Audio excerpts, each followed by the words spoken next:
विकसित भारत के लिए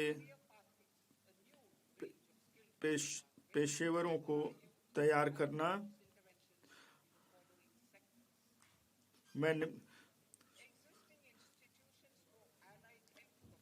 हमारे युवाओं के लिए कुशल कैरियर मार्ग की एक नई श्रृंखला तैयार करने के लिए मैं निम्नलिखित क्षेत्रों में पहल करने का प्रस्ताव करती हैं।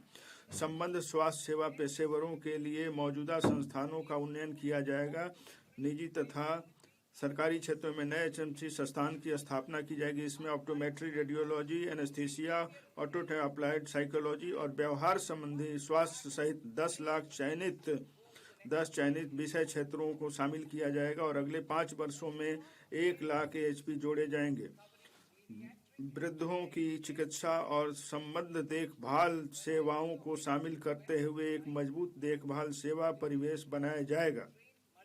देखभाल सेवा और स्वास्थ्य, योग, मेडिकल और सहायता उपकरणों का प्रचालन जैसे संबद्ध कौशलों का संयोजन करके बहुकौशल देखभाल सेवा प्रदाताओं को प्रशिक्षित करने के लिए अनेक एनएसयू कार्यक्रमों का विकास किया जाएगा। आने वाले वर्षों में 1.5 लाख देखभाल सेवा प्रदाताओं को प्रशिक्षित किया जाएगा। चिकित्सा मूल्यवर्धन केंद्र। भारत को चिकित्सा पर्यटन क्षेत्र सेवा केंद्र के रूप में बढ़ावा देने के लिए मैं निजी क्षेत्र की साझेदारी में 5 क्षेत्रीय चिकित्सा केंद्रों की स्थापना के लिए राज्यों को सहायता प्रदान करने के लिए एक योजना शुभारंभ करने का प्रस्ताव करती हूँ। ये केंद्र एकीकृत स्वास्थ्य सेवा परिसरों के रूप में सेवा प्रदान करेंगे, जिसमें चिकित्सा, शैक्षिक और अनुसंधान सुविधाएं होंगी। इसमें नैदानिक बाद के देखभाल और पुनर्वास के लिए आयुष केंद्र, चिकित्सा मूल्य पर्यटन सुविधा केंद्र होंगे। ये केंद्र डॉक्टरों और एएचपी सहित स्वास्थ्य सेवा पेशेवरों को विविध कार्य अवसर प्रदान करेंगे।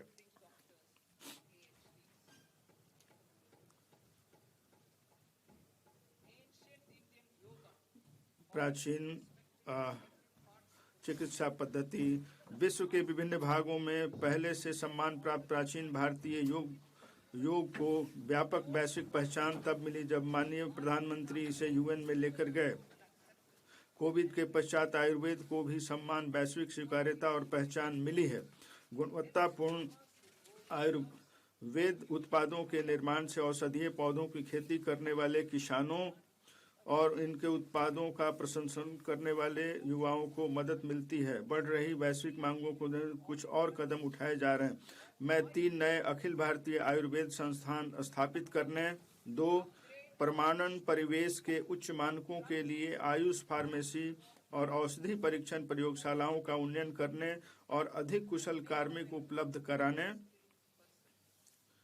3 पारंपरिक दवाओं के लिए साक्ष्य आधारित अनुसंधान, प्रशिक्षण और जागरूकता को बढ़ावा देने के लिए जामनगर में WHO वैश्विक पारंपरिक चिकित्सा केंद्र के उन्नयन का प्रस्ताव करती हूँ। पशुपालन। पशुधन कृषि आय के लगभग 16% का योगदान देता है, जिसमें गरीब और सीमांत परिवार भी शामिल है। पशु चिकित्सा पेशेवरों की संख्या को 20,000 से अधिक करके उनकी उपलब्धता को बढ़ाने के लिए मैं निजी क्षेत्र में पशु रोग विशेषज्ञ और पैरा पशु शल्य महाविद्यालय, पशु अस्पताल, नैदानिक प्रयोगशालाओं और प्रजनन सुविधाओं की स्थापना के लिए एक ऋण संबद्ध पूंजी सब्सिडी सहायता योजना शुरू करने का प्रस्ताव करती हूँ। भारतीय और विदेशी संस्थाओं के बीच सहयोग को भी सुविधाजनक बनाया जाएगा। ऑरेंज अर्थव्यवस्था। भारत का animation, visual effects, gaming, comics, AVGC क्षेत्र एक बढ़ता हुआ उद्योग है, जिसमें वर्ष 2030 तक 2 मिलियन पेशेवरों की आवश्यकता होगी। मैं Indian institute of creative technology Mumbai को 15,000 माध्यमिक विद्यालयों और 500 महाविद्यालयों में एबीजीसी कंटेंट क्रिएटर लैब स्थापित करने में सहायता प्रदान करने का प्रस्ताव करती हूँ। भारतीय डिजाइन उद्योग का तेजी से विस्तार हो रहा है, फिर भी भारतीय डिजाइनरों की कमी है। मैं भारत के पूर्वी क्षेत्र में डिजाइन, शिक्षा और विकास को बढ़ावा देने के लिए चुनौती मार्ग के माध्यम से एक नए राष्ट्रीय डिजाइन संस्थान की स्थापना का प्रस्ताव करती हूँ। शिक्षा। हमारी सरकार बड़े औद्योगिक और लॉजिस्टिक कॉरिडोर के आसपास चुनौती मार्ग के माध्यम से 5 विश्वविद्यालय टाउनशिप का निर्माण करने में राज्यों को सहायता प्रदान करेगी। इन योजनाबद्ध शैक्षणिक जोन में कई विश्वविद्यालय, महाविद्यालय, अनुसंधान संस्थान, कौशल केंद्र और आवासीय परिसर होंगे। उच्चतर शिक्षा स्टेम संस्थानों में अध्ययन तथा प्रयोगशाला कार्य हेतु लगने वाला अधिक समय छात्राओं के लिए कुछ चुनौतियां पेश करती हैं। वीजीएफ पूंजीगत सहायता के माध्यम से प्रत्येक जिले में एक महिला छात्रावास की स्थापना की जाएगी।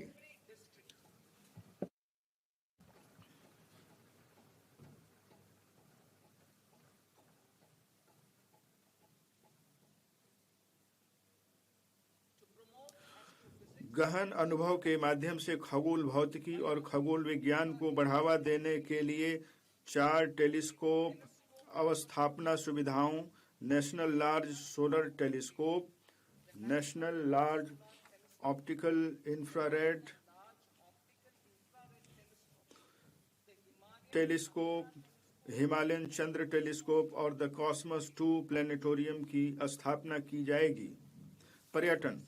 पर्यटन के क्षेत्र में रोजगार सृजन, विदेशी मुद्रा आय और स्थानीय अर्थव्यवस्था का विस्तार करने में व्यापक भूमिका निभाने की क्षमता है।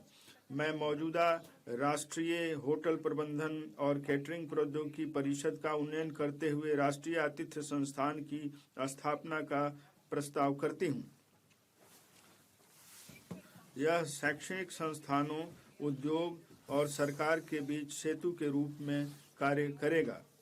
मैं भारतीय प्रबंधन संस्थान के सहयोग से मानकीकृत हाइब्रिड मोड में 12 सप्ताह के उच्च गुणवत्ता प्रशिक्षण पाठ्यक्रम के माध्यम से 20 प्रसिद्ध पर्यटन स्थलों में 10,000 गाइडों के कौशल उन्नयन हेतु प्रायोगिक योजना का भी प्रस्ताव करती हूँ।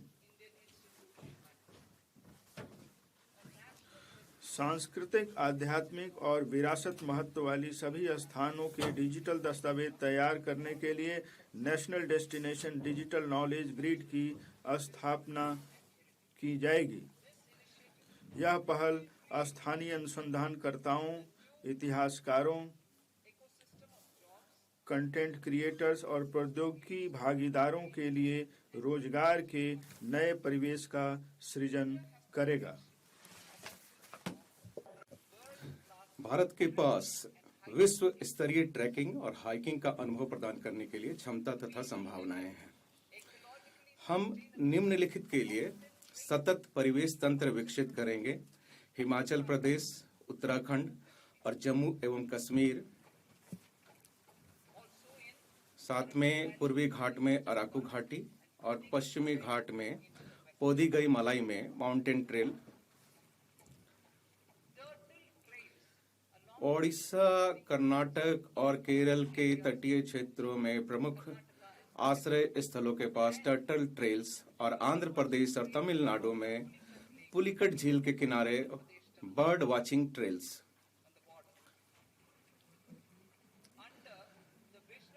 माननीय प्रधानमंत्री जी के दूरदर्शी नेतृत्व में हमने वर्ष 2024 में इंटरनेशनल बिग कैट अलायंस की स्थापना की थी।